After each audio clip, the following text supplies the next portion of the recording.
Episode 2, Unifying the Tribes, the Birth of a Nation. He gained a reputation as a cunning strategist and a fierce warrior, traits that inspired both admiration and fear among his peers. Their different approaches to leadership and the increasing number of followers they each commanded strained their relationship. A rift began to form, nurtured by subtle jabs and growing mistrust that threatened to tear apart the fabric of their friendship. His close bond with Jamukha, formed during their younger years and solidified through their shared experiences, seemed unshakable. This challenge divided the Confederation, splitting many loyalties and forcing Temujin to make a pivotal decision: retreat and regroup, or confront Jamukha and risk losing everything he had gained. Temujin's forces, despite their valiant efforts, suffered a crushing defeat. Furthermore, he understood that his troops needed standardized equipment and tactics to effectively engage larger, better organized armies. It was here that he began to reshape his army, instituting several reforms that would become cornerstones of the Mongol military machine. This setback not only tested Temujin's resolve, but also provided him with invaluable insights into large-scale warfare. Among those he contacted was Toghrul, hoping to enlist the Kereit's military prowess on his side. However, Toghrul remained neutral, torn between his obligations to Temujin and his desire to protect the interests of his own people. This neutrality gave Jamukha the opening he needed to solidify his position, further complicating Temujin's path to victory.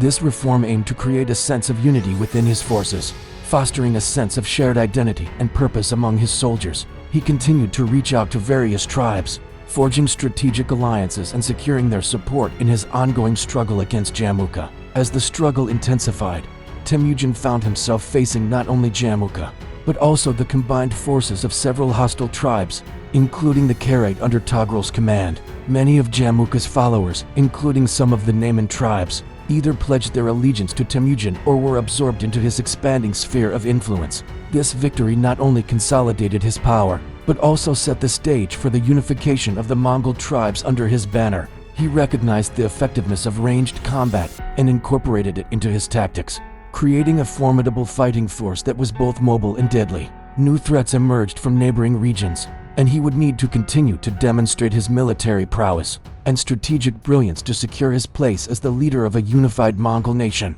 This innovation played a pivotal role in his eventual victory over Jamukha and the subsequent expansion of the Mongol Empire.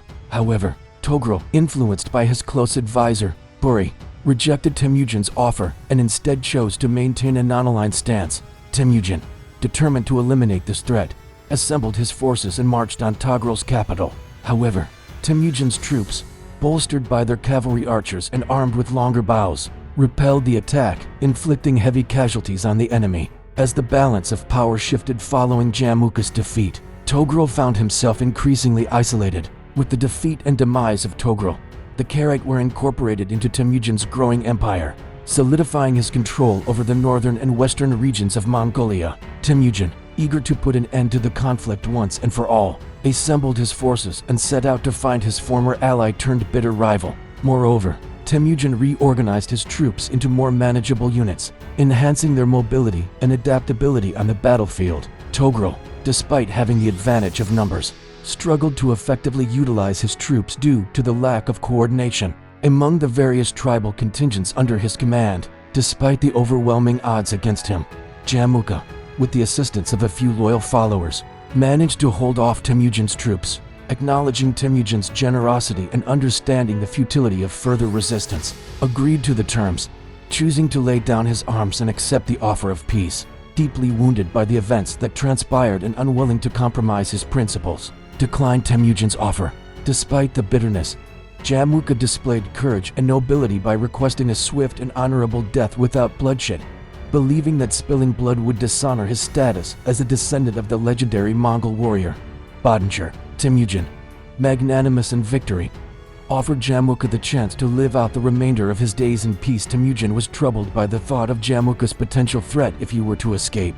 To ensure his rival's compliance, Temujin ordered Jamukha to be placed under close watch and brought before him, and prosperity, granting him noble titles and promising him a share of the spoils of war. The two former allies had a tense yet emotional reunion. Temujin honored his request, ensuring that Jamukha's end was as swift and painless as possible, extended an olive branch, proposing a reconciliation and offering Jamukha a noble title, Genghis a term meaning ocean or righteous, along with a noble rank and a share of the empire's riches. Despite being outnumbered and facing a powerful coalition of enemies, Temujin's forces fought with tenacity, utilizing their superior mobility and newly adopted archery tactics to their advantage. Temujin, leading a detachment of his army, followed Jamukha's trail, determined to bring him to justice.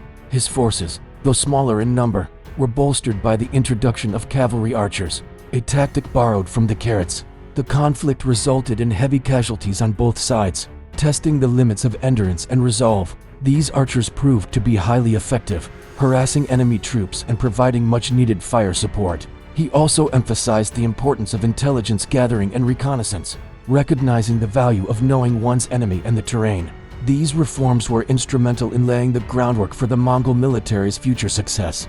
Realizing the significance of the defeat, Temujin analyzed his losses, identifying the key factors that contributed to his failure. Finally, when Jamukha's forces began to falter, Temujin seized the opportunity to deliver a decisive blow, shattering his enemy's ranks and securing a resounding victory. Toghrul recognized Temujin's abilities and ambitions, and understood the potential benefits of a united Mongolia under Temujin's leadership. However, not all members of the Confederation shared Toghrul's enthusiasm. Some viewed Temujin's rise with suspicion and resentment, fearing that he might eclipse them in power or impose dominance over them. Together, they envisioned a united Mongol nation, free from the constraints of tribal rivalries and external threats. Now, his ambition turned to the greater goal, unifying the fragmented Mongol tribes under one banner. But old rivals and new threats loomed, forcing Temujin to make tough choices and display his military prowess like never before. Temujin had previously displayed his prowess by single-handedly rescuing Buri's daughter from a band of Karakatai soldiers, but Buri's resentment towards Temujin continued to fester, driven by his desire for power and revenge. As Temujin consolidated his power, his influence over the Mongol tribes grew exponentially. However, as Temujin's star ascended, so did the rivalry with Jamukha. Meanwhile, Toghrul Khan, the Kereit leader and Temujin's sworn brother-in-arms, provided crucial protection and support to Temujin's growing clan. One such individual was Buri, the leader of the Tahichia tribe, who harbored deep-seated animosity towards Temujin. Temujin's dream of uniting the Mongols under one banner was dealt a severe blow when Jamukha, fueled by Toghrul's backing, challenged his leadership. Temujin chose the latter, and the two factions clashed in a decisive battle at the river Dalen Baltsut. He recognized that his army lacked discipline and cohesion, a consequence of relying on tribal units rather than a centralized force. In the aftermath of the battle, Temujin retreated to a remote area known as Gayat, where he regrouped his scattered forces and devised a strategy for his comeback. One of the most significant changes was the introduction of a meritocratic system that promoted individuals based on their skills and loyalty rather than tribal affiliation. As Temujin prepared to face Jamukha once again, he reached out to other Mongol tribes, seeking their support in his campaign to unite the nation. Despite these setbacks, Temujin's determination to forge a united Mongol nation remained steadfast. Realizing that his options were limited, Temujin decided to confront his enemies directly. Temujin's decision to adopt cavalry archers marked a significant shift in his military strategy. As the battle raged, Temujin demonstrated extraordinary courage and leadership, rallying his troops and inspiring them to fight with unwavering determination. Throughout the 3 days of battle, Temujin's men inflicted heavy casualties on their opponents, gradually wearing down their resolve and weakening their ranks.